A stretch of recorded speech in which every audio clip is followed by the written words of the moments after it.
Buenas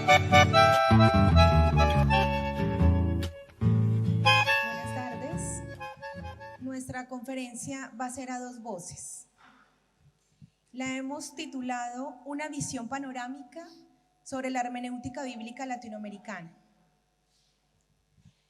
En palabras de Puy, quien recoge y estructura teológicamente las exposiciones y discusiones realizadas durante el cuarto encuentro del Grupo Regional de Latinoamérica y el Caribe del Studiorum Nuevo Testamento y Societas, encuentro que se realizó en Chile en septiembre de 2018 y que estuvo centrado en la pregunta: ¿existe una hermenéutica bíblica propia de Latinoamérica? Y que buscó avanzar en una reflexión acerca de la forma de lectura de la Biblia que se ha desarrollado en América Latina. Dice Puy, abro comillas: el punto de partida para renovar y afianzar una hermenéutica latinoamericana es concebir adecuadamente el acto interpretativo como una conjunción entre una exégesis metodológicamente sólida y una hermenéutica contextualmente fundamentada. Es sobre estas dos cuestiones que queremos centrar nuestro panel, en subrayar experiencias de exégesis metodológicamente sólidas que se han dado de manera especial en el ámbito académico y en experiencias de hermenéutica contextual que se han dado en los últimos años en nuestro continente. Para esto tenemos 3 puntos.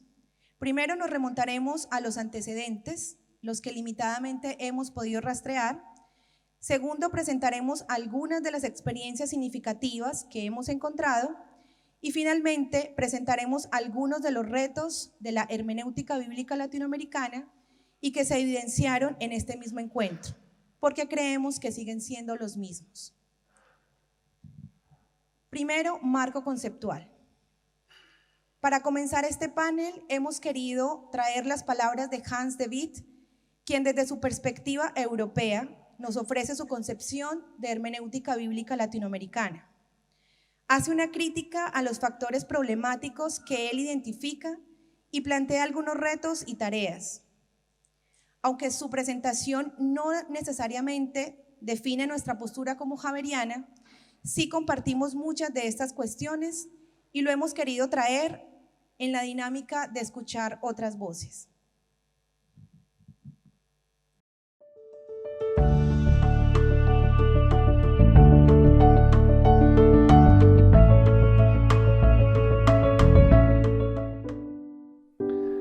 Quisiera comenzar mi reflexión sobre hermenéutica bíblica latinoamericana recordando que la Biblia es el libro más leído en toda la historia de la humanidad.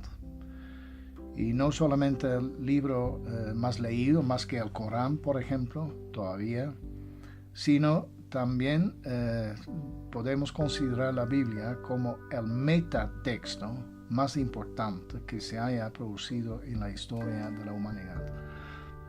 Por metatexto yo entiendo un texto que ha tenido tanta influencia, no solamente literariamente, sino también en términos de la moral, de la ética, de las leyes, de comportamientos, de relaciones humanas, etc. La Biblia es un libro que está no tanto lleno de sueños angélicos o pensamientos sobre el más allá, sino más bien está lleno de historias de trauma, historias de violencia, historias de exilio, Jesús que fue asesinado. Y además de estar lleno, esta colección de libros que llamamos Biblia nos da también herramientas de superar o procesar trauma. Nunca debemos olvidar que la Biblia ha sido y es todavía una colección de libros que produce trauma, que ha producido mucho dolor, mucha violencia en la historia de esa misma humanidad. Cuando pensamos en la esclavitud, cuando pensamos en la conquista, cuando pensamos en apartheid en Sudáfrica, cuando pensamos en la exclusión de los y las que están orientadas y orientados de otra manera que yo sexualmente hablando. Entonces la Biblia ha sido un libro que ha producido mucho trauma.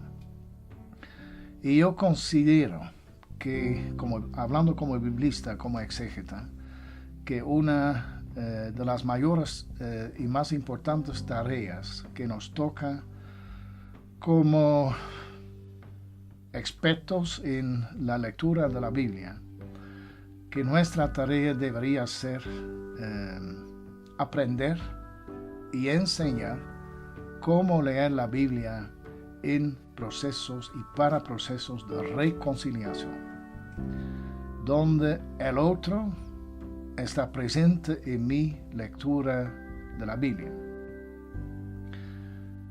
Yo quería hablar un poquito de lectura bíblica, hermenéutica bíblica latinoamericana. Yo soy europeo, educado en una muy prestigiosa y muy excelente escuela de teología, con excelentes profesores de Biblia en Ámsterdam, Holanda.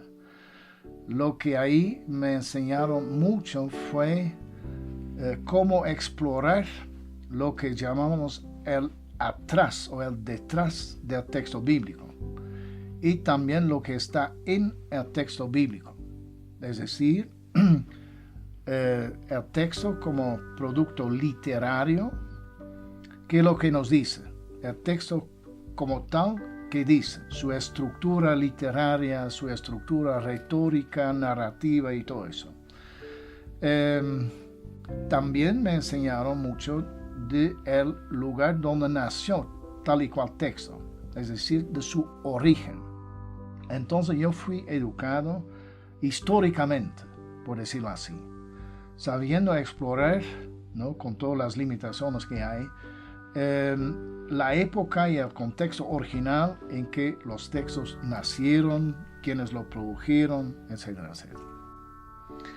Lo que no me enseñaron fue cómo explorar lo que en la ciencia bíblica podemos llamar el primer plano de los textos. Y por primer plano yo entiendo la capacidad de textos bíblicos y de autores bíblicos a través de sus textos de hablar en e iluminar contextos no vistos por ellos.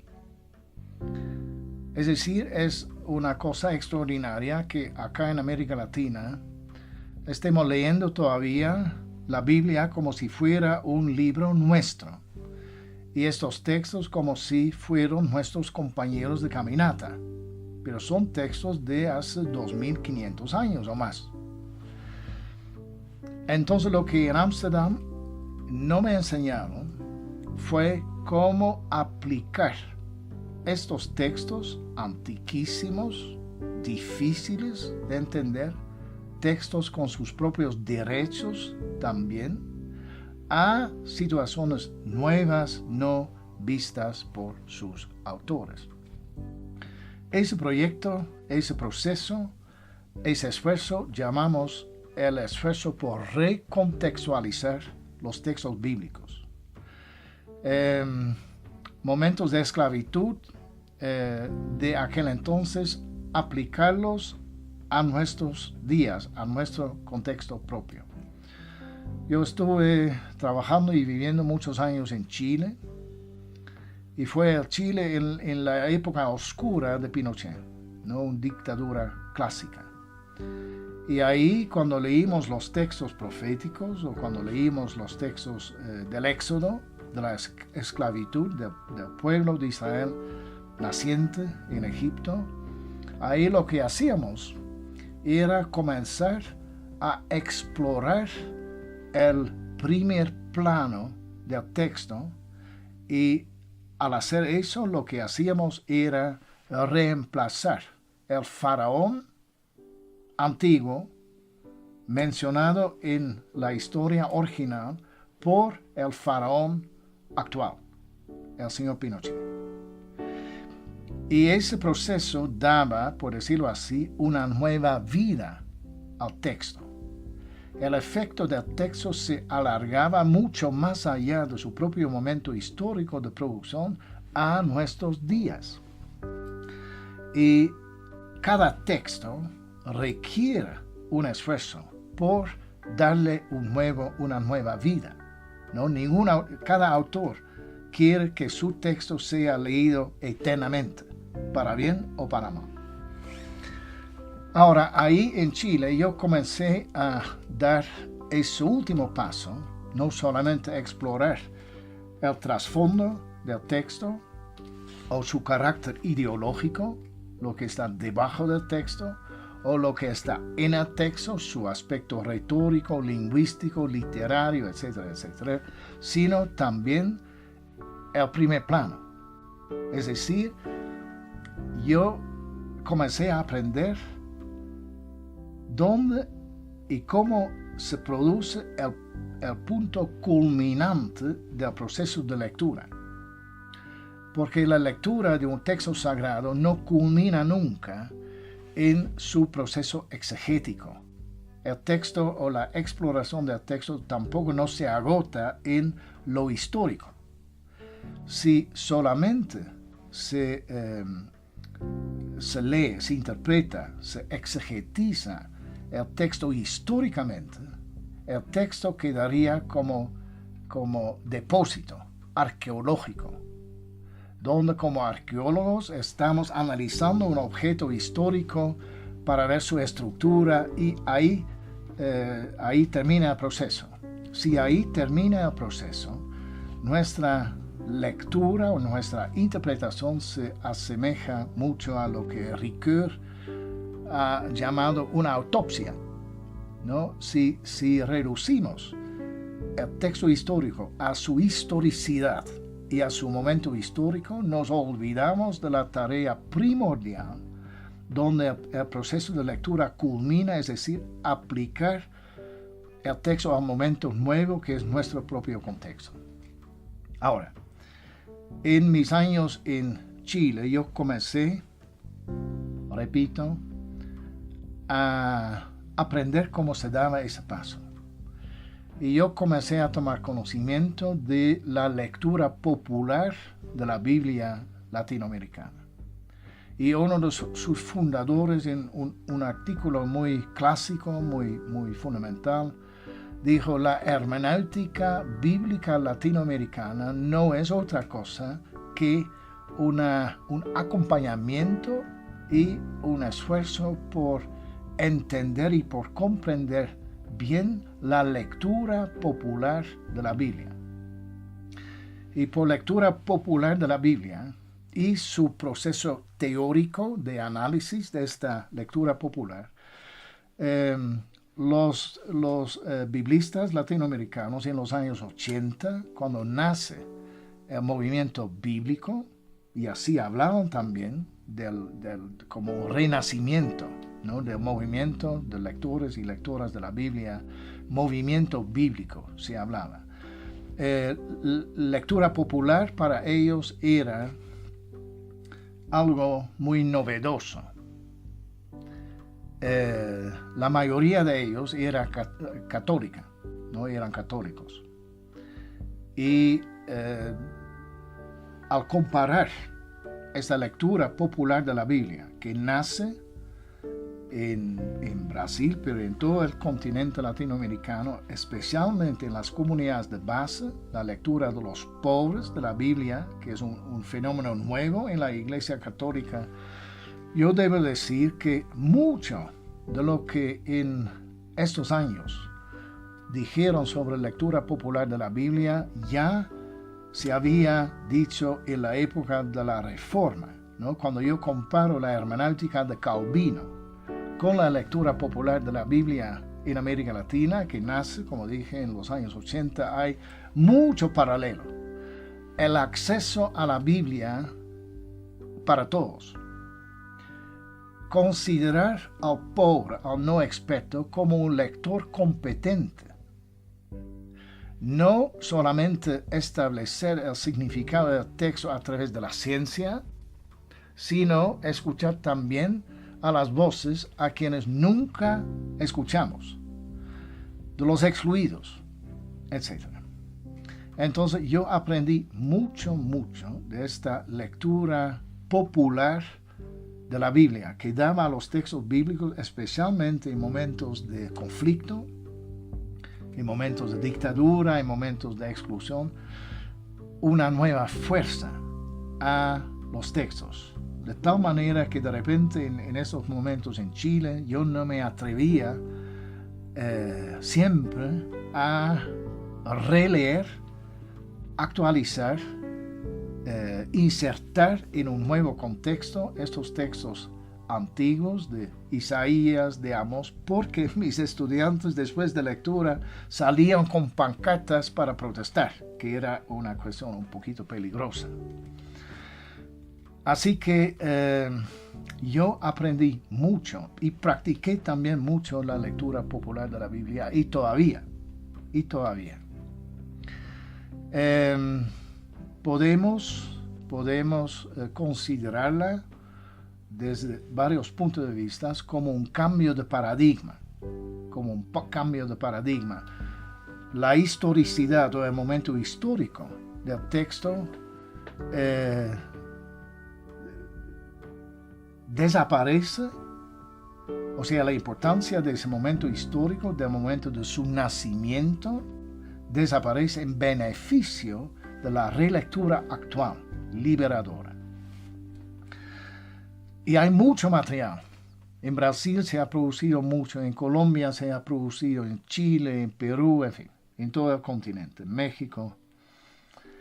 Ahora, si me obligaran a formular algunos pensamientos críticos, yo diría lo siguiente. Cuando tomo todo ese movimiento, la hermenéutica latinoamericana de la Biblia, ¿qué es lo que veo? Yo veo varias falacias y una es la que más me preocupa. Una falacia empírica, y por eso entiendo que se ha pretendido mucho con la lectura popular de la Biblia. Es decir, no se pretendió menos que producir a través de la lectura innovadora, renovada, revolucionaria de la Biblia una transformación social. Fue una de las pretensiones, pero nunca empíricamente se investigó la conexión, la relación entre lectura bíblica popular y si había transformación política o transformación social en la sociedad. Es una cosa. Entonces, si no hay pruebas, se puede seguir pretendiendo por toda la vida, pero ¿para qué? ¿No? Si realmente queremos que la lectura bíblica sea eficaz en su sentido de producir transformación a cualquier nivel, debemos probar cómo va y debemos analizar cómo va. Es una cosa. La otra cosa es, y va en la línea de la tercera que voy a mencionar, la falacia de la propiedad. Muchos autores en estos años 80, 90 y todavía dijeron la Biblia es propiedad de los pobres y los pobres son los mejores lectores de la Biblia. Mire, mi problema con esta tesis, esta falacia, yo lo encuentro hermenéuticamente una falacia, es que se está reduciendo el acceso a la Biblia, ¿no? Se está casi prohibiendo el acceso a la Biblia a los no pobres. La Biblia no es propiedad de nadie. Y considerarse propietario de la Biblia o del texto bíblico o del último significado de la Biblia es practicar una lectura fundamentalista. es precisamente lo que el fundamentalista dice. Hay un Dios que reveló su palabra a un siervo, siendo profeta, apóstol, su hijo. Esta palabra llegó a ser palabra escrita. Esta palabra se incluyó en una colección de libros que ahora llamamos Biblia. Yo soy lector de esta palabra y es una palabra que contiene la revelación divina. Yo soy lector de esta palabra. Esta palabra tiene un solo significado y yo soy propietario de ese significado. Eso es lectura fundamentalista. Para el otro no hay acceso. Yo excluyo el acceso al otro. Entonces, en varios aspectos, la lectura popular de la Biblia y por ende también la hermenéutica bíblica latinoamericana estuvo y está sufriendo, yo creo, una sobredosis de conciencia política o de postura política. Eso. Y el otro, y eso es más grave, estar pensando siempre en binomios, en antagonismos. La lectura bíblica latinoamericana en esta línea, que habla tanto de los pobres, no toma en cuenta nunca los pobres pentecostales, que también leen la Biblia, sino los pobres son un pobre que a mí me gusta, es decir, el pobre católico, el pobre dispuesto a subir a la barricada, el pobre concientizado, en fin. Entonces, en esta lectura contextual, estas relecturas de la Biblia, lo que pasaba es que se leía la Biblia y se lee la Biblia con los pobres. Hubo todo un proceso de apropiación del texto, pero en ese texto no hubo casi nunca momentos de autocrítica, porque yo como pobre, si soy el mejor intérprete, yo soy siempre, me puedo identificar con el que sufre en el texto, con los pobres en el texto. Y nunca soy victimario, sino siempre víctima. Y el otro es el enemigo, ¿no? La lectura popular latinoamericana está bastante llena de estos antagonismos. El otro es el enemigo, que tengo que exterminar, que tengo que matar, que tengo que eliminar, por decirlo así. Y eso a nosotros, europeos, comprometidos socialmente, nos toca fuerte, ¿no? Cuando se habla siempre de la lectura europea, la gente no tiene idea de lo que en Europa se hace con la Biblia, como si hubiera una lectura europea de la Biblia, y no es así. Bueno, entonces, esta manera de pensar en binomios excluye la posibilidad de reflexionar sobre la pregunta: ¿qué hacemos? ¿Qué hacemos cuando el enemigo ya está dentro? Mira, es decir, si allá en Europa somos malos y somos capitalistas y todo lo demás. Pero mire, cuando yo miro un país como Colombia, ¿qué sentido tiene seguir identificándome a mí mismo con los buenos y los demás, pero fuera de Colombia, en Europa, Estados Unidos y en el imperio, son los malos? ¿Qué efecto tendría? ¿Qué eficacia tendría? O teológicamente es una posición totalmente equivocada. La mucha corrupción en Colombia, la mucha violencia, esta guerra civil prácticamente de más de 60 años, ¿es solamente por la influencia de Estados Unidos o Europa? Entonces, si alguien me preguntara, ¿qué quisieras hacer tú en toda esa gama de lecturas en América Latina o acá en Colombia, sabiendo de lectura popular de la Biblia, sabiendo de la exégesis? Yo diría, mire, un paso importantísimo es dejar de pensar en el otro como enemigo y comenzar a pensar en el otro como espacio o como momento epifánico.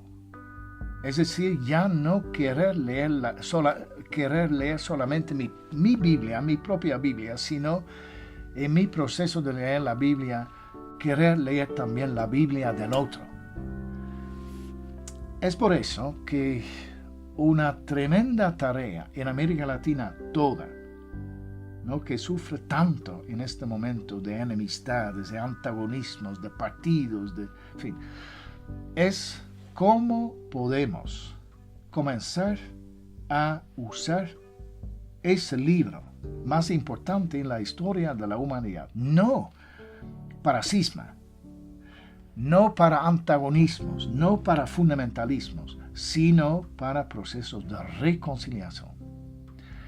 Y hermenéuticamente hablando, si queremos promover, enseñar, aprender estos métodos de leer para la reconciliación en Colombia, ese método incluye la organización del encuentro con el otro. Dejar de pensar en el otro como alguien que no tiene derecho, algún lector no competente, sino comenzar a pensar en el otro como compañero en el descubrimiento de la plenitud de la revelación divina, porque yo solo no soy capaz de hacerlo.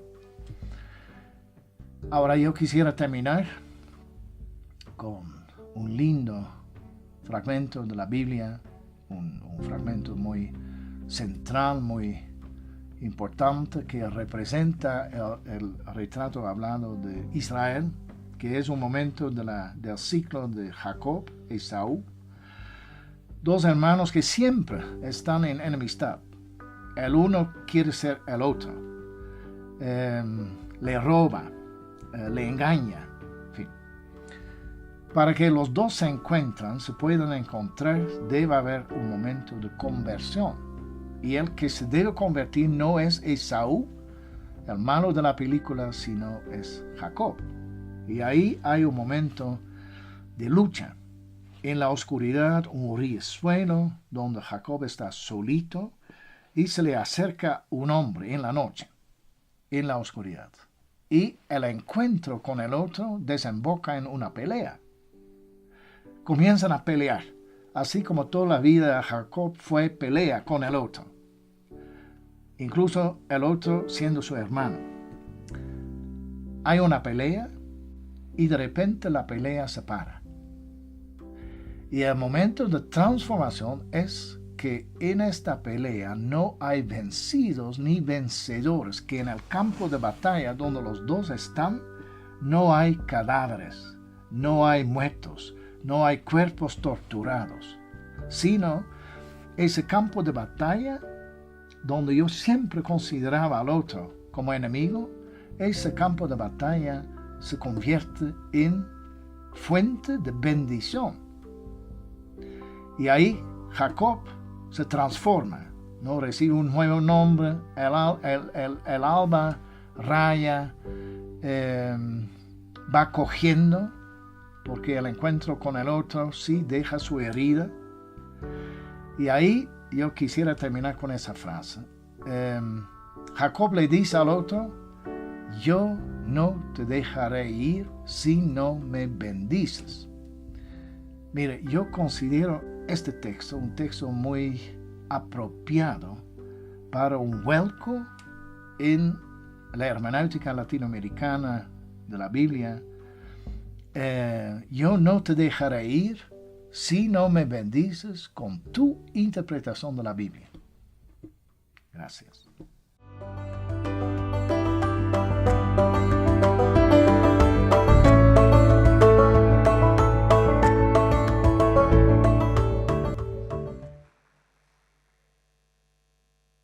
Una precisión terminológica previa y necesaria. Resulta pertinente, como presupuesto de comprensión y delimitación de la temática que nos ocupa, reconocer, como lo hace Kruger al inicio de su artículo sobre teología bíblica contextual en América Latina, que, abro comillas, El panorama de la exégesis y la hermenéutica bíblica en América Latina es abigarrado, polifacético, heterogéneo, confuso y sumamente complejo. Abarca desde las posturas más ortodoxas, conservadoras, fundamentalistas y literalistas, hasta una serie de posturas para las que la Biblia ya no constituye ningún tipo de referencia ni de importancia para la fe cristiana actual, más allá de un mero dato histórico, sometiendo los textos a la más dura y extrema crítica de todo tipo, según la ubicación de quien realiza la lectura, pasando, por supuesto, por piedad tradicional, de grupos de estudios bíblicos, comunidades de base, lectura comunitaria, pero también la manipulación de textos bíblicos por grupos que sostienen la teología de la prosperidad, como también el análisis histórico-crítico y sociopolítico de textos bíblicos. Hablar así de exégesis o hermenéutica latinoamericana es una generalización tan difusa e imprecisa como hablar de fútbol europeo, comida francesa o arte australiano. Así no existe la exégesis latinoamericana, sino que hay unas cuantas. Hasta aquí la cita.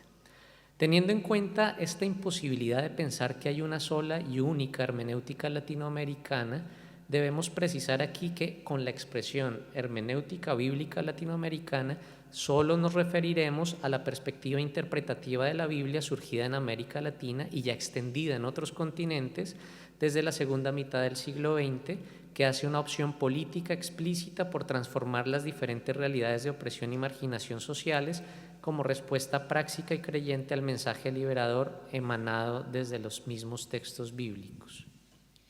Antecedentes de la hermenéutica bíblica latinoamericana.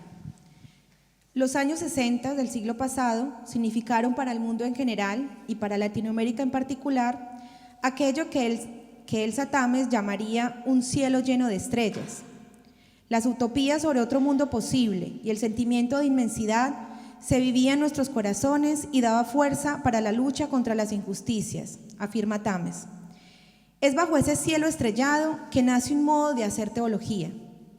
De acuerdo con Ascuy, esto llevó a un proceso reflexivo, creativo, que implicó afrontar la aparición de lo político en la teología y exigió el paso desde una teología del desarrollo, deudora de Lebret, a una nueva orientación teológica latinoamericana y de la liberación.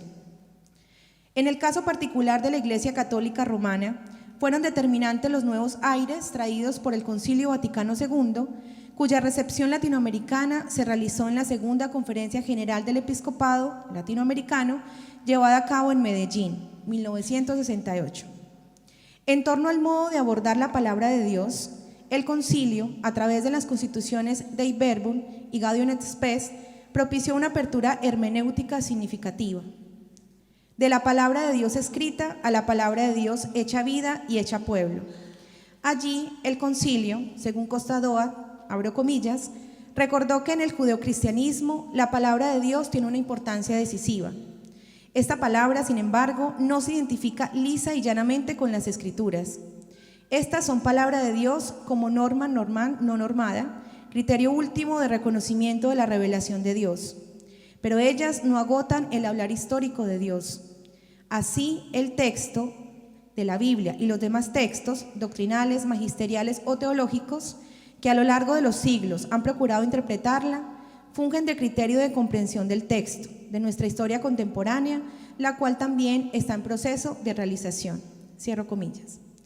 En continuidad con este postulado conciliar, la palabra de Dios, expresada como acción y reclamo de Dios en la historia, fue leída desde pilares fundamentales de la tradición bíblica, tales como la liberación, la justicia y la opción por los pobres. Así se afirmó la necesidad de discernir los signos de los tiempos, inspirándose y bebiendo de las Escrituras, del Evangelio de Jesucristo y del reino de Dios como marco de referencia para escuchar y leer la palabra viva de Dios en el hoy concreto de la historia latinoamericana y desde las luchas colectivas contra la injusticia y la desigualdad. En palabras de Parra, es una actitud de interpretar teológicamente no solo textos, sino vida, historia, la semántica de los acontecimientos. Se pasa del puro texto al contexto histórico, como signo revelador de Dios. Y de acuerdo con Costa Doa, abro comillas, el supuesto fundamental es que Dios no solo ha podido hablar al hombre en la historia, sino que ha podido hacerlo de otro modo. Cierro comillas. De esta manera, podría afirmarse que aquí emergió la cuestión de la contextualidad, antes de que se llegara a formular la teología contextual. Se llegó a entender esta contextualidad como un imperativo teológico y pastoral. Por ello, como estrategia clave para el análisis de la realidad y la construcción de horizontes de liberación, en lugar de usar las ciencias sociales como instrumentos exógenos o disciplinas auxiliares, estas fueron incorporadas al discurso teológico y fueron consideradas cada vez más como elementos constitutivos de la teología misma, marcando así una particularidad epistemológica profunda con respecto a otros modos de hacer teología. Por otra parte, la promoción de las comunidades cristianas de base impulsó la dinámica del método pastoral del ver, juzgar, actuar, propuesto por el cardenal belga Joseph Cardin, para la acción católica obrera y la pedagogía de la liberación de Paulo Freire, centrándose en la lectura popular de la Biblia. Por ello, como indica Sobrino, en América Latina se avanzó en el problema hermenéutico clásico. ¿Cómo dejar hablar hoy a la escritura de ayer? De la mano de Carlos Mester se comprendió que la palabra de Dios habla cuando el texto es leído en comunidad y en la historia concreta. Se realiza así una inversión epistemológica con respecto al modo clásico de abordar la palabra de Dios en cuanto al locus theologicus inicial, que ya no corresponde tanto al texto en sí mismo, sino a la realidad de opresión de los pueblos a la luz de la cual será leído el texto. Y los agentes participantes en la construcción de los sentidos, la comunidad, más que el exegeta individual, a partir de su encuentro creyente con los textos bíblicos. En últimas, dichos sentidos serán pertinentes en cuanto aporten a la transformación liberadora del locus inicial. Si bien no se puede desconocer que la liberación como motivo bíblico ya había sido abordada desde siglos atrás por un buen número de líderes religiosos, tanto católicos como protestantes, para defender la dignidad de diversos grupos humanos degradados, marginados, violentados y esclavizados, tampoco puede ignorarse que durante centurias la Biblia fue utilizada, la mayoría de las veces, como arma para justificar y perpetuar dicha opresión. Al respecto, Botta y Andignac señalan, abro comillas, pareciera una ironía de la historia que el mismo libro que con frecuencia era invocado para legitimar la explotación y opresión de pueblos enteros, de mujeres por parte de varones, de afrodescendientes por parte de blancos, de pobres por parte de ricos, después llegó a ser la fuente de inspiración para todos aquellos que luchan en contra de la opresión y buscan el modo de superar toda injusticia. El instrumento del opresor se convirtió ahora en contra de su opresión y empezó a alimentar los sueños y esperanzas de los oprimidos. Cierro comillas. Rasgos característicos de este horizonte hermenéutico. Como lo señala Andignac, la hermenéutica, lejos de competir con los diversos métodos de análisis textual, clama por la necesidad de atravesar el texto por los diversos métodos que contribuyen a clarificar las relaciones internas, los aspectos ideológicos y políticos, la historia de los textos y sus autores. De ello se sigue que no se pretende ofrecer la interpretación definitiva ni la correcta, por el simple hecho de considerar que toda lectura, en el momento de efectuarse, es asumida por el lector como la mejor posible, pero que puede ser modificada en cada nueva situación.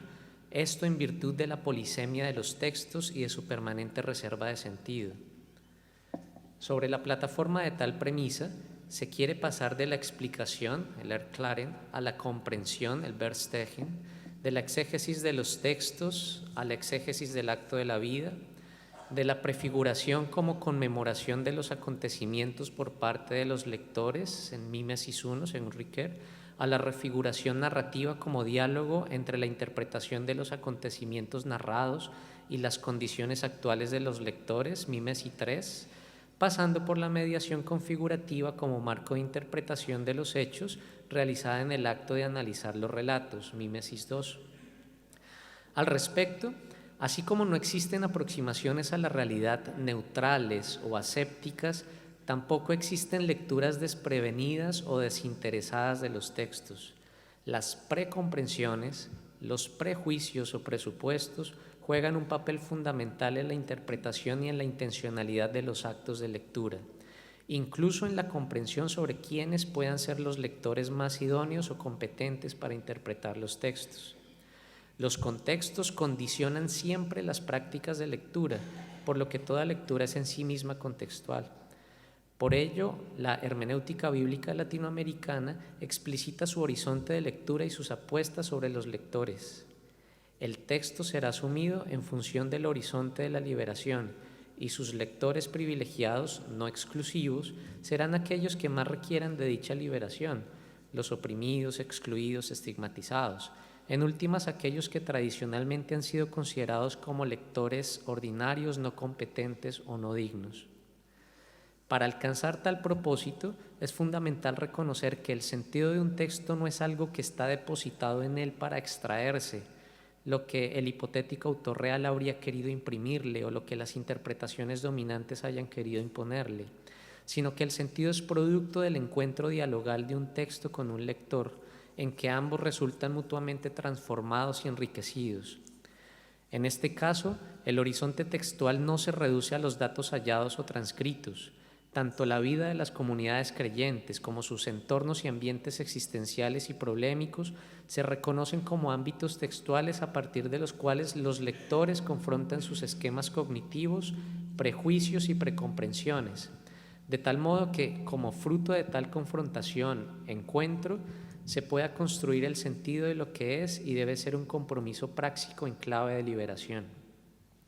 A partir de tal opción interpretativa, se resignifica uno de los principios básicos de la hermenéutica clásica, según el cual, mientras que al culminar la lectura el texto permanece invariable, solo el lector es modificado por aquel. En este marco se toma conciencia de la emergencia de un texto vivo en que interactúan tres instancias, entre las cuales acontece una fusión de horizontes en términos gadamerianos. Por una parte, el lector, oyente, replanteará, transformará o enriquecerá sus preconceptos. Por otra, el texto mismo habría ampliado su potencial semántico, ofreciendo nuevas luces a contextos inimaginados por su autor.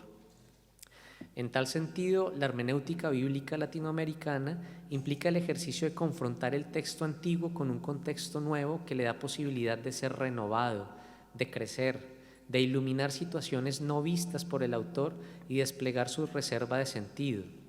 Por lo mismo, el lugar interpretativo inicial no es el texto bíblico ni el escritorio del exégeta individual, sino los contextos socioculturales y la praxis creyente desarrollada en los mismos.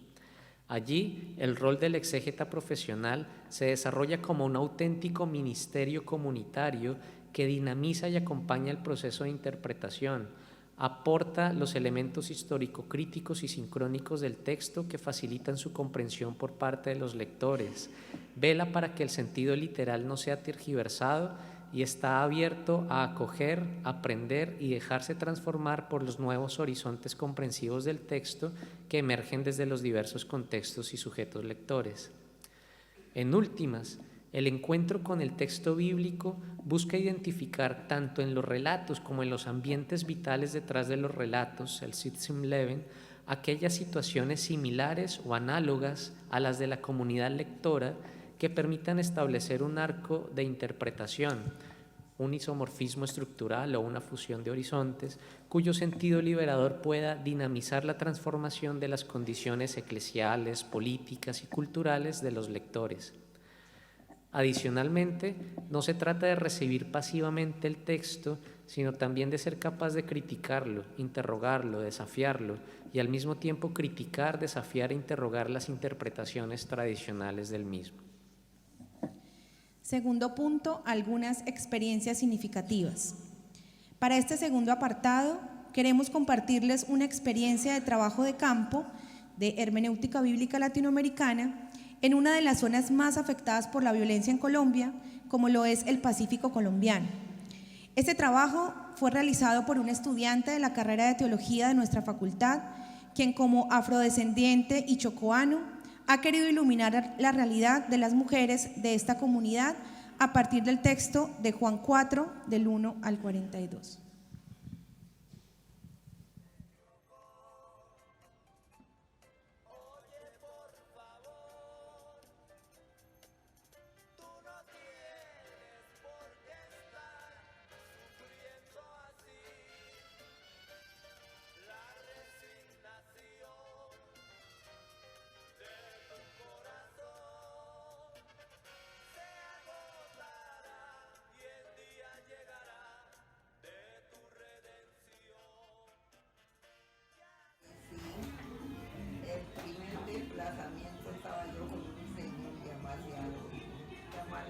ese día íbamos a una siembra de comino, que teníamos una socola, íbamos a sembrar comino.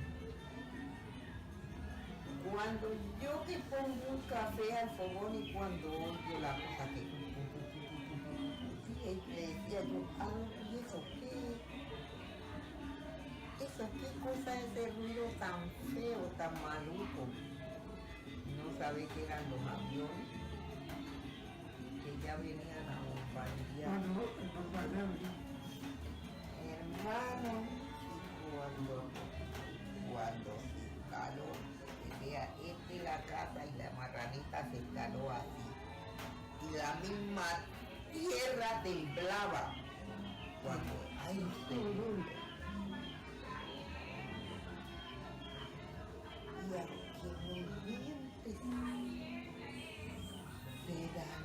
aquel se dañó esto, que esto lo van a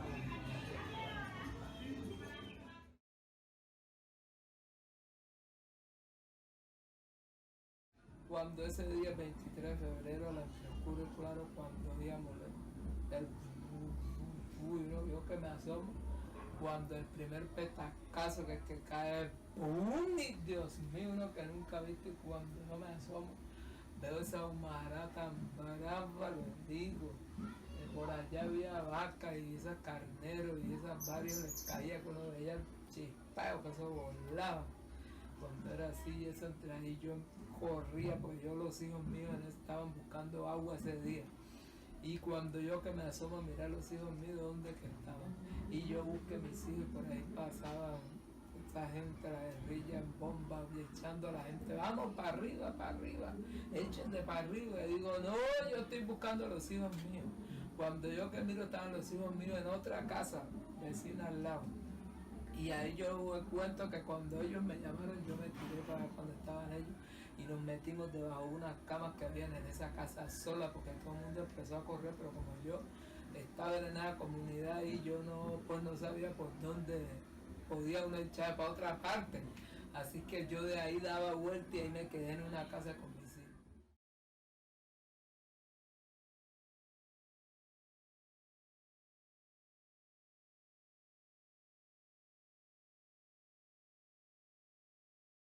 Yo también pasé por la misma situación, hermano. Fue muy cruel, mataron a un cuñado. ¿Esto es de dónde? Fue muy doloroso. ¿Vivía dónde? En Salaní, Poco Arenal. Eso fue tremendo, le digo. Le digo que esas son cosas que a veces uno quisiera como recordarlo, vea. Uno a veces no quisiera como recordar lo que ya vivió antes, vea. De ver una situación tan crítica como esa. Yo ya está vivo por ahora. Ay, le digo, y eso que buscaban era a mi mamá, buscaban a mi papá y que todo eso. Había un sobrino de ella que también andaba ahí, que se habían metido a la guerrilla y decían que si a la vieja le daban. ¿Ah? Vea, esa gente quedaron juez, porque se llevaron todo, porque ellos salieron juez así, vea.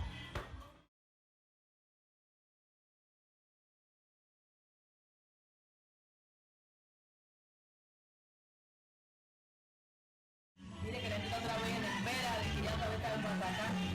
Esta gente está como, yo estoy en el monte, pero no estoy confiado desde hacer muchas cosecitas porque pronto no puede salir. Entonces hay una desconfianza. Que pronto vuelva a levantarse el mismo proceso.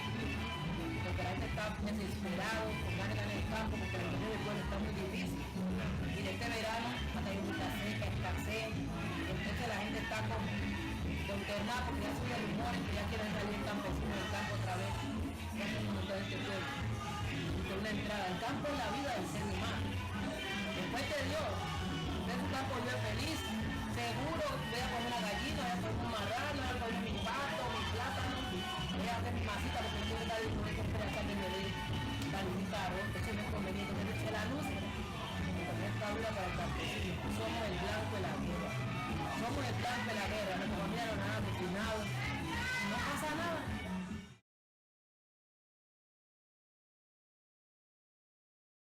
Aunque no crea que hay veces cuando oigo los helicópteros, no crean que se me ha quitado. Ya pues no me da como antes, pero sí me da pues como temor, como cositas así. Y tengo que asomarme a ver qué es lo que es. por qué anda y averiguo qué es lo que está pasando. ¿Ah? Pero queda uno con esa psicosis, le digo, esa trauma, la verdad, muy...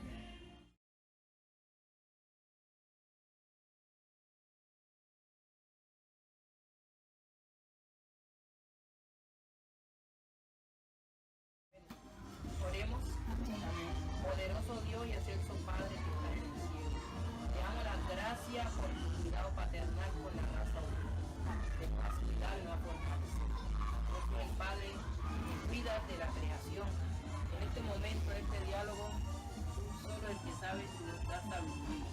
Te pedimos que nos dé el entendimiento de respirar este ambiente acerca del conflicto. Sabemos que todo lo estamos viviendo por causa del pecado. Cuando Jesús dijo que los fariseos habían oído que él ganaba y bautizaba más discípulos que Juan, aunque Jesús no bautizaba, sino sus discípulos, salió de Judea y se fue otra vez a Galilea. Tenía que pasar por Samaria. Que Dios dice que coge los más vivos para derrotar a los sabios. La señora que se quiere que el mensaje, esta mujer rechazada. Y todos que caminaron, a ver a Jesús, todos que aceptaron, es el Cristo. Dijeron, no, esa no tan mala. Dios la escogía para bendecir a nosotros. Yo la avergonzaba, porque ella dijo, ya reconoció, yo sí estaba privada de la vida. Ella dijo, soy pecadora, le dijo totalmente. Soy la pecadora, tú me has dicho todo lo que yo he hecho. Y Dios vio el arrepentimiento por un día. Y que eso lo comió misericordia y tú le después de la fe. Ella tenía que esperar que yo soy calentada por ella y yo me dejo toda la necesidad. Se sentó en el pozo. Ella dame de beber. Y ya está aburrido. Una vez de la mañana, está con la humanitaria. Si supiera quién es que te viene a ver, tú le darías agua, tú le darías para agua eterna. Tienes esto, que ella había tenido la necesidad que el Cristo estaba que venía. Y cuando pensó ya con 10 pesos, hermano, 10 pesos, se la privilegiaba para ciudad. Y a su mamá se le levantó. La anécdota que yo salgo de este mensaje tan bonito es que Jesús vio la necesidad de ella. Ya no sabía que Jesús la estaba viendo. Ella se sentía rechazada de la comunidad de vivir. Ya tenía que esperar que todo en la mañana fuera y a mediodía venía con ese otro polvoriento a buscar su abuela. Jesús estaba bien. Cierta la que nos va a caer el roque. No la amo. Porque dice que era pecadora, porque cuenta una mujer ganadora su vida, su cuerpito le ganaba. Cuando él me dijo, no tienes marido, que ya ha tenido 5 años, que era su trabajo carnal. Pero Jesús tiene misericordia eterna, bien pecador, asado. Yo digo algo, a través de la historia, miramos el centro de la historia y estamos tratando acerca de un conflicto. ¿Qué hizo que había? Entre los samaritanos y los judíos había un conflicto. Jesús buscó los medios para poder resolver ese conflicto que había ahí. Entonces, Jesús sabía la situación de la mujer, como él sabe la situación de todos. Entonces él dijo, ¿cuál es el momento oportuno para poder quitar esta rivalidad? Eso es algo que había ahí entre estas dos, ¿cómo le dijera? Entre estos dos pueblos, digámoslo así. Entonces, ¿qué hizo? Él dijo, a esta hora la mujer viene al gozo, ahora yo me encontraré con ella. El encuentro de Jesús con la mujer trajo la unión entre esas dos naciones o pueblos, como lo llamemos. Es la forma como hoy nosotros vivimos un conflicto, el cual la solución, por lo menos para mí, lo encontré la base fundamental para yo poder que saliera de mí todo eso, fue Jesús. La forma de llegar a él, Jesús me dio toda su confianza y me dijo, hija, en mí está la solución de todo y en mí debes de confiar. Ya aunque lo que pasó y estudiando la palabra de Dios, fueron saliendo todas esas pesadillas, todas esas pesadillas de mi mente y mi mente fue despejando y ahora yo le digo, Señor, te doy gracias porque sin ti no hubiera sido capaz de poder salir y resolver lo que había dentro de mi mente, no lo había podido superar. Pero cada historia, a través de esta historia miramos que lo más importante, y aquí aprendemos nosotros a saber cuando veamos un conflicto en algún hogar, en alguna casa, cómo podemos ayudar para resolver ese conflicto.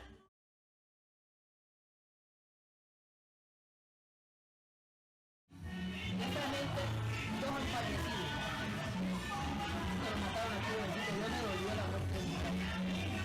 Aunque digo, ay, ya mataron a gente, mandó a matar a tu hijo, no, mía. Yo no me alegro de eso, ¿cómo le puedo decir?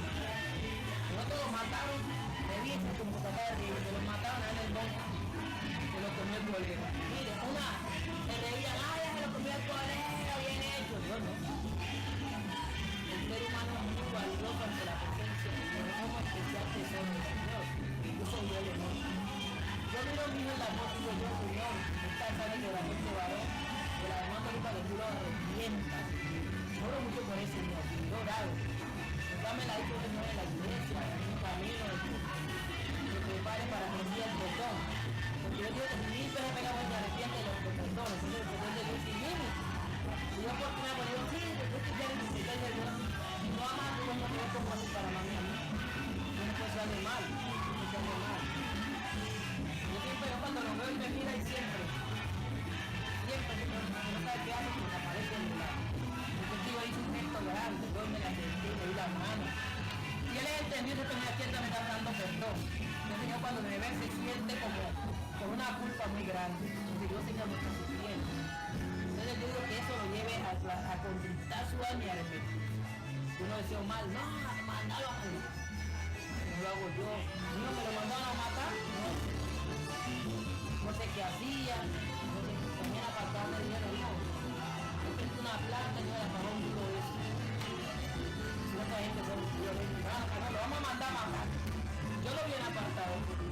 Ahí a mí no me lo hermano, a mí no me pegan, una verte que tal que no está. Yo lo vi parado. Yo digo, Señor, dame decir que salió de eso. Sí, yo soy la madre de Malvé, yo te esa licencia, yo te logro dámele a pedirle y yo lo perdone. Él sienta el dolor y se arrepiente.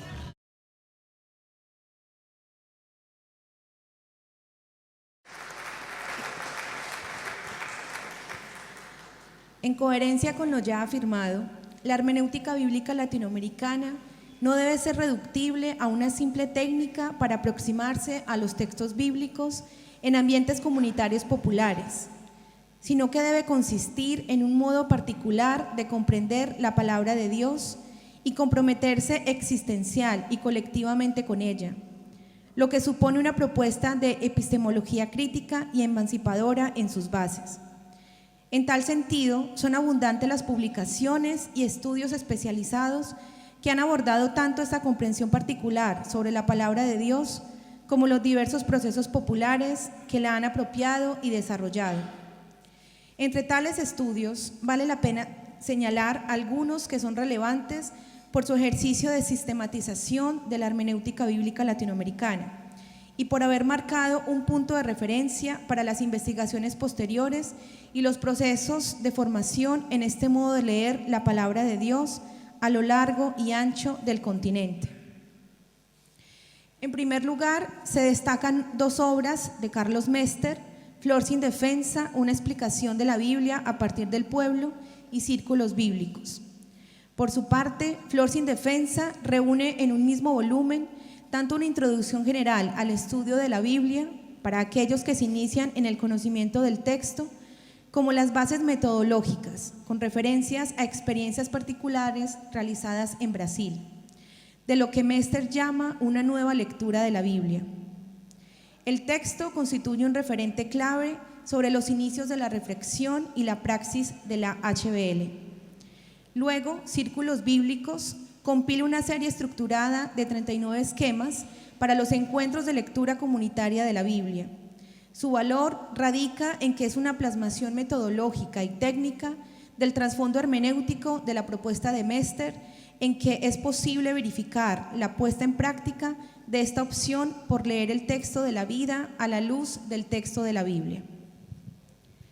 En segundo lugar, se encuentra el libro Hermenéutica Bíblica de José Severino Croato, cuya perspectiva será sintetizada e incorporada en el Manual de Métodos Exegéticos, escrito en conjunto con René Kruger y Néstor Míguez, y análogo al Manual de Exégese do Nuevo Testamento de V. Beckner de la Escuela Superior de Teología de San Leopoldo. Su propuesta, inspirada en Paul Ricoeur, se centra en la tesis según la cual leer no es evacuar el sentido de un texto, sino explorar su sobreabundancia, latente en su polisemia actual. Así, si el texto es inspirado, toda relectura de la Biblia retoma un sentido inspirado de alguna manera, aún en lo que tiene de reserva y sobrepasa la intuición de su autor. Además, para Croatto, abro comillas, consciente o inconscientemente, toda lectura se hace desde las prácticas o desde el contexto cultural o ideológico de quien lee. Respecto de la Biblia, este fenómeno puede ser una desventaja, pero también una condición que permite tomarla como mensaje pertinente para su relectura, creativa desde el compromiso con la vida. Cierro comillas. De este modo, después de presentar un recorrido diacrónico por la historia de la hermenéutica bíblica, la obra aborda el desplazamiento de la comprensión del lenguaje como sistema, semiótica, a su comprensión como acontecimiento, hermenéutica, para concluir en la praxis como un punto culminante de un proceso auténtico de lectura e interpretación que en el caso de la lectura de la Biblia se traduce en un compromiso transformador de las condiciones sociohistóricas de sus lectores. En tercer lugar, en el libro En la dispersión, el texto es patria, de Hans de Witt, se ofrece un recorrido diacrónico a lo largo de 4 capítulos en torno a la historia de la hermenéutica bíblica desde el Antiguo Testamento hasta la llamada hermenéutica posmoderna, pasando por la Reforma, la hermenéutica clásica y la moderna. En esta última incluye a Gadamer, Ricoeur y la hermenéutica latinoamericana. Si bien se le ha criticado el hecho de omitir a Habermas, haber relegado a Gadamer y a Ricoeur como representantes de la hermenéutica moderna, y de suponer que existen métodos posmodernos que se caracterizan paradójicamente por rechazar lo metódico, quedando atrapado en una aporía, la aproximación a la hermenéutica bíblica latinoamericana que presenta resulta de especial relevancia por la valoración que realiza de los proyectos de autores tales como Pablo Richard, José Comblan, Milton Schwantes, René Kruger, Pablo Andignac y Néstor Míguez, y por la aproximación a las llamadas hermenéuticas de genitivo desarrolladas al calor de los movimientos emancipatorios de la década de 1960, otorgando un abordaje particular a la hermenéutica feminista. Finalmente, en el libro Hermenéutica Bíblica Latinoamericana, Balances y Perspectivas, se recogen en su gran mayoría las ponencias de la Tercera Asamblea Continental de la Red Ecuménica Bíblica Latinoamericana y Caribeña, REVILAC, que tuvo lugar en Panamá en el año 2002. Algunas de estas intervenciones incluyen artículos publicados en la revista Interpretación Bíblica Latinoamericana, RIBLA, o en la revista Pasos, y resultan de especial interés porque plantean el desplazamiento desde la propuesta inicial de la lectura popular de la Biblia hacia las hermenéuticas especializadas o de genitivo, tales como la perspectiva de género o la hermenéutica bíblica negra feminista. Por otra parte, en torno a publicaciones seriadas, es fundamental tener en cuenta la ya mencionada RIBLA, que desde 1988 ha publicado una serie de reflexiones y estudios monográficos sobre el modo latinoamericano de interpretar la Biblia y sobre los grandes corpus textuales del texto bíblico, también leídos en perspectiva latinoamericana.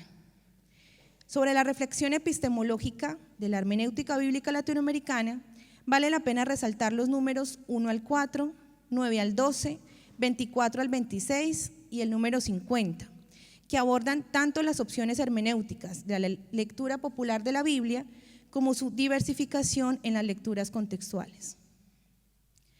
Con respecto a los últimos estudios sobre este campo hermenéutico, son de resaltar los libros The Future of the Biblical Past, Envisioning Biblical Studies and a Global Key, editado por Roland Bauer y Fernando Segovia, y The Bible and the Hermeneutic of Liberation, editado por Alejandro Bota y Pablo Andignac.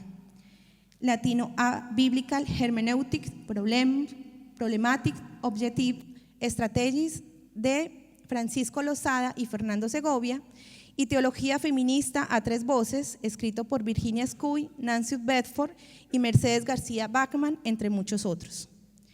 Todos estos ofrecen un panorama de los movimientos de lectura contextual de la Biblia en perspectiva liberadora, en cada uno de los 5 continentes, incluyendo ejercicios de lecturas particulares de algunos relatos bíblicos desde varias perspectivas de genitivo. De modo especial, The Future of the Biblical Past, en la 4ª parte, compila 4 textos en torno al ser y quehacer de la hermenéutica bíblica latinoamericana, presentando un recorrido por su origen histórico, su pertinencia social, con miras a la praxis liberadora, su recepción académica, sus límites y correctivos epistemológicos y su proyección para el siglo XXI.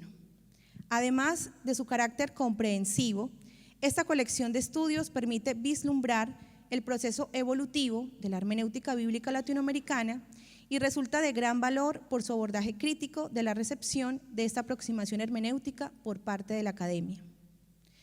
El recorrido precedente lleva a reconocer que sí se ha desarrollado procesos de sistematización de la hermenéutica bíblica latinoamericana, tanto desde el punto de vista de la epistemología que le subyace, como de la metodología de su apropiación e implementación en las comunidades lectoras. Es más, varios de esos acercamientos han estado vinculados con algunas de las instituciones que han liderado la reflexión bíblica en el continente. Es el caso de la obra de Croatto, Andiñac y Bota, vinculadas al ICEDET de acá de Argentina, la obra de Witt vinculada a la VL de Costa Rica, la obra de Mester vinculada al CEBI de Brasil y los escritos de Richard vinculados al DEI de Costa Rica. Tercer y último punto, algunos factores problemáticos y retos de la HBL. Finalmente, para hablar de retos y tareas, queremos compartirles otro trabajo de campo que surge a partir del trabajo académico de un estudiante de la carrera de teología en el Putumayo, sur de Colombia, zona igualmente golpeada por la violencia y el conflicto armado. Este estudiante, siendo putumayense, trabajó con una organización de mujeres llamada Mujeres Tejedores de Vida y ha querido iluminar su realidad a partir de la experiencia de reconciliación que ofrece el Corpus Paulino y Deutero Paulino. Hola, buenas tardes. Mi nombre es Mario Fernando Cabal. Soy estudiante de la maestría en estudios de paz y resolución de conflictos.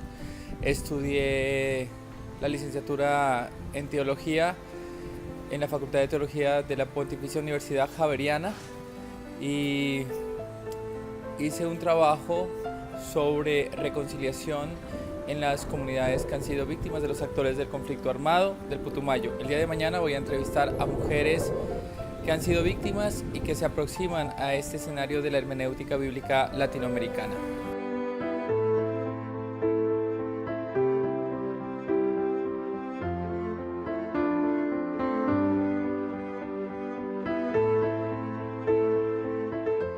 Muy buenas tardes, Dorita. Hola padre, buenas tardes, ¿cómo estás? Mira,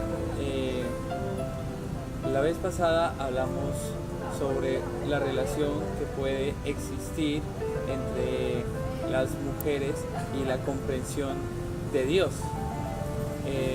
Tú que has sido pues víctima, yo diría que sobreviviente, una persona que ha renacido en esperanza, ¿nos podrías compartir un poco sobre cuál es tu comprensión de Dios?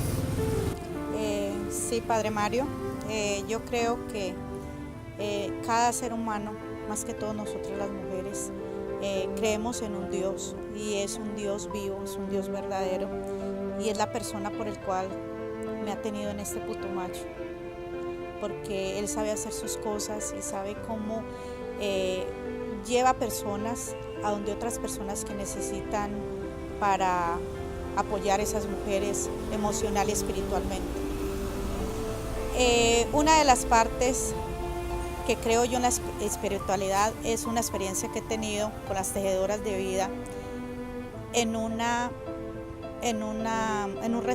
retiro,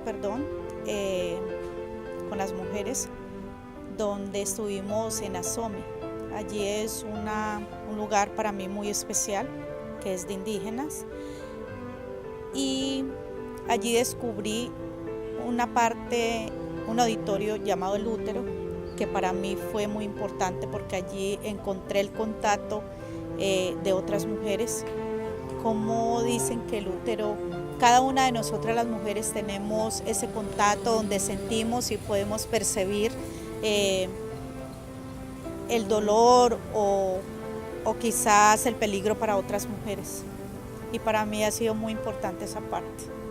Para mí la espiritualidad y la reconformación de mujeres y más el encuentro que ha sido más que todo creo que es Dios el que hace estas partes de la naturaleza, porque Dios creó y Dios es un Dios vivo, no es un Dios inventado por nosotros y por nosotras, y por ello creo que la espiritualidad va mucho de la mano con este proceso de las tejedoras de vida.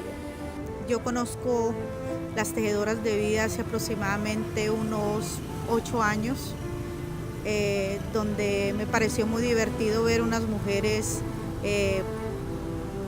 con unas pañoletas, unas camisetas, desconocida del trabajo que hacían tan grandioso, y donde una líder me empezó a invitar a estos procesos, a unas capacitaciones, y ahí fue donde empecé a enamorarme de este proceso, escuchando a las mujeres, esa lucha, ese dolor, esa esperanza de sanarse con todo el conflicto de aquí del Putumayo, y fueron ellas las que me inducieron a llegar a tomar la decisión y decir, yo también puedo hablar, yo también puedo decir lo que hay dentro de mí, lo que he callado por tantos años. Y fue así como me enamoré de este proceso, y fueron ellas la guía para yo poder llegar a sanar corporal y espiritualmente, la voz de estas mujeres. Y con las tejedoras de vida pues me he formado en esta escuela donde me han enseñado la verdad, la justicia y el verdadero amor. Yo soy Carmen Ocoró, soy la representante legal de las tejedoras de vida del Putumayo. El mural en donde hoy estamos es el mural de Mocoa, un mural que se ha hecho en homenaje a las mujeres asesinadas y desaparecidas. Aquí encontramos mujeres de varios municipios, pero este homenaje es más ver cómo la guerra ha tocado los cuerpos de las mujeres. Es algo simbólico que estamos haciendo. Creemos que es la forma de mostrarle también al mundo que las mujeres somos las que más sufrimos esta tragedia. Una guerra que no la hemos llamado, pero que nos toca a todas. Servimos, amamos, poderosas las mujeres, poderosas las mujeres, poderosas las mujeres, poderosas las mujeres, poderosas las mujeres. Algunos factores problemáticos. Como ya se ha afirmado, el modo propio de leer la Biblia en América Latina ha marcado y dinamizado los horizontes de comprensión y la praxis creyentes de un buen número de comunidades cristianas, más allá de las fronteras confesionales de alguna iglesia en particular y más allá del mismo subcontinente latinoamericano, convirtiéndose en un auténtico legado para el mundo de una teopraxis crítica, contextual, participativa y liberadora. No obstante, se pueden identificar ciertos factores que hacen pertinente volver a la reflexión en torno a su naturaleza y trasfondo epistemológico. 1. La segunda mitad del siglo XX, con la toma de conciencia progresiva sobre nuevas realidades contextuales, propició la emergencia y visibilización de nuevos sujetos lectores e intérpretes de la Biblia, tradicionalmente marginados, ignorados o excluidos. En palabras de Cañaveral, abro comillas, ello representó un esfuerzo de imaginación, construcción y configuración de los horizontes hermenéuticos, femenino, feminista, ecoambiental, infantil, afroamericano, urbano, campesino, juvenil, laical, familiar, que iban más allá de los horizontes eclesiales constituidos en las décadas del 70 y del 80. Tal diversificación hermenéutica enriqueció los horizontes de lectura de los textos bíblicos, dando voz y rostro a quienes habían sido históricamente silenciados: las mujeres, los niños, los indígenas, los afrodescendientes, los campesinos, los jóvenes, la población LGBTI, entre otros. Ello, a su vez, ha generado que la aproximación comprensiva a la HBL y a su epistemología subyacente dejase de ser unitaria y homogénea, y que los esfuerzos precedentes de sistematización tengan que ser actualizados y reasumidos teniendo en cuenta esta pluralidad de experiencias. 2. De modo simultáneo, con el influjo creciente de la globalización neoliberal y el desarrollo de perspectivas conservadoras, integristas y fundamentalistas en las diferentes iglesias, perspectivas hermenéuticas que paradójicamente también son latinoamericanas, los movimientos populares y las comunidades cristianas de base que promovían y practicaban la lectura popular de la Biblia se vieron afectados, estigmatizados y hasta perseguidos, lo que propició su disminución y en múltiples casos su dispersión y desaparición, perdiéndose la memoria de sus experiencias, hallazgos y logros en el proceso de encuentro comunitario con la Biblia. 3.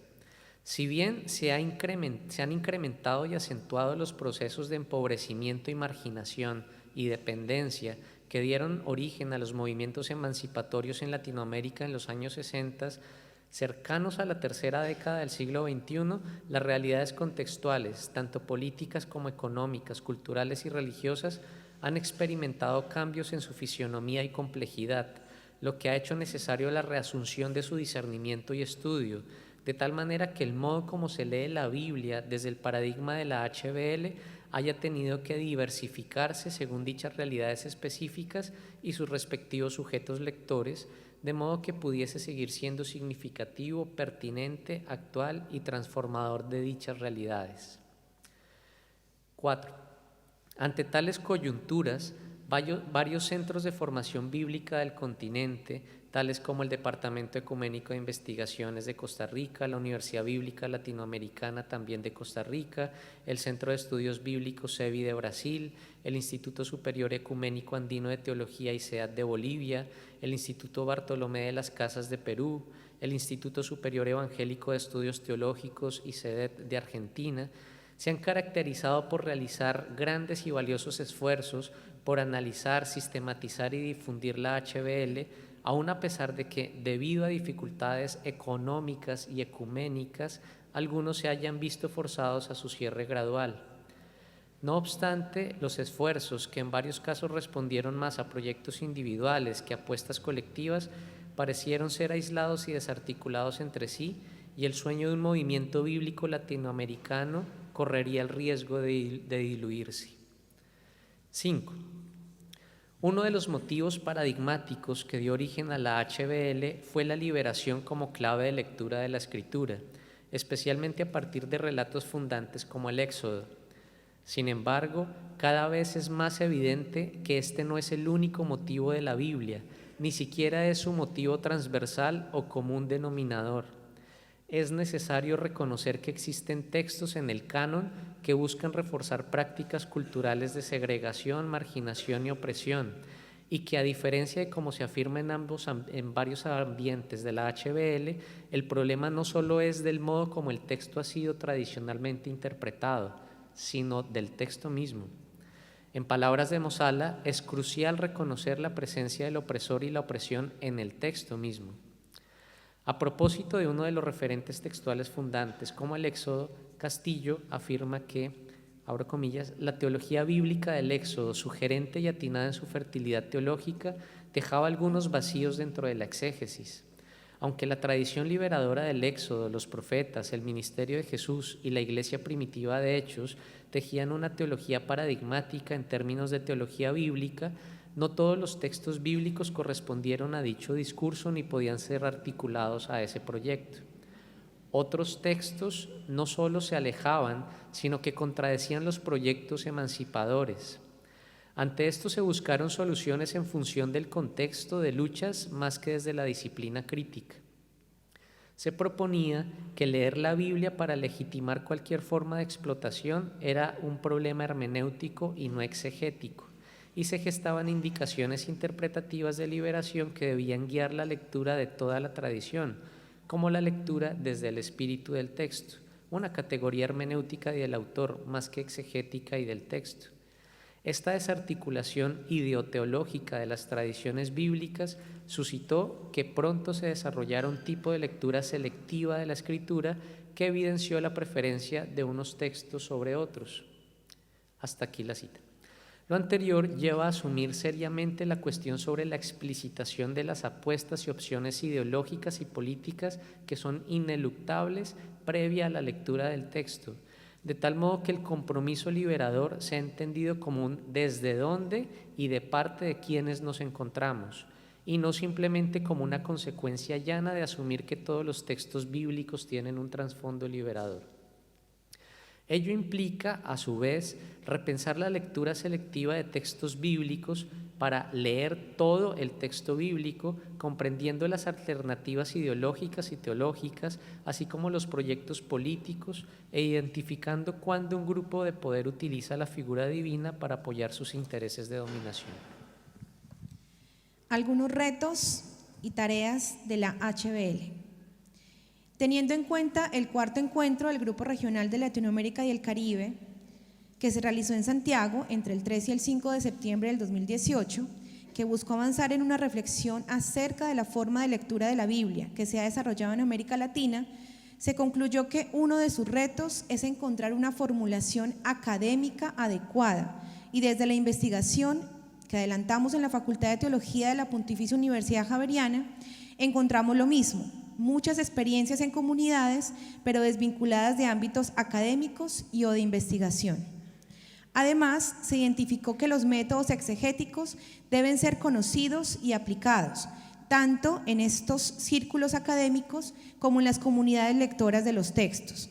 Así que una de las grandes tareas de la exégesis y hermenéutica bíblicas, que por definición son plurales, es fecundar la lectura popular de la Biblia a partir de los resultados de esta investigación bíblica. No se trata de confundir la hermenéutica popular del texto bíblico con una investigación exegética, sino de aprovechar los frutos de esa investigación para dar fundamento a la lectura de la Biblia. Otro reto identificado fue dialogar y complementar la perspectiva europea, que centra la mirada primordialmente sobre el texto y el autor en la exégesis, con la mirada de América Latina, que está centrada específicamente en el lector y su contexto histórico, es decir, la hermenéutica. Esto puede hacerse a través de convenios de cooperación o trabajos en red de los investigadores, entrelazando alianzas, construyendo proyectos y compartiendo sueños, para lograr así que los biblistas latinoamericanos trabajemos en una perspectiva de alcance mundial, evitando el aislamiento latinoamericano. Así, la hermenéutica latinoamericana debe mostrar, a partir de la palabra de Dios, las luces y las sombras de la cultura dominante, entre las que sobresale el tema de la percepción de la dignidad de la persona humana, con todo lo que esto implica en nuestros contextos particulares de desplazamiento y violencia, asumiendo la misma dimensión profética de las iglesias, no solo de anunciar, sino también y con fuerza de denunciar las injusticias e inequidades. Uno de los indicadores de que esta dimensión profética está presente en nuestras hermenéuticas es que causen incomodidad en aquellos sectores más dominantes y acomodados de nuestras sociedades. Terminamos con palabras de Kruger, abro comillas: no está de más decir que la producción teológica exegeto-hermenéutica realizada desde esta perspectiva, desde las víctimas, los débiles y los que sufren, vinculada con un trabajo sólido sobre los textos bíblicos, que emplea tanto las metodologías exegéticas ya consideradas clásicas, como también las nuevas aproximaciones desde lo sociológico, económico, político, antropológico, cultural, la perspectiva de género, lo estructural, lo narrativo, etcétera, ha llamado la atención mucho más allá de las fronteras culturales e idiomáticas de América Latina, y ha comenzado a producir un diálogo interesante con la exégesis y la hermenéutica del hemisferio norte. Un desafío significativo que aún tenemos por delante es el diálogo fructífero con las líneas similares en África, Asia y Oceanía. Cierro comillas y hasta aquí nuestra presentación.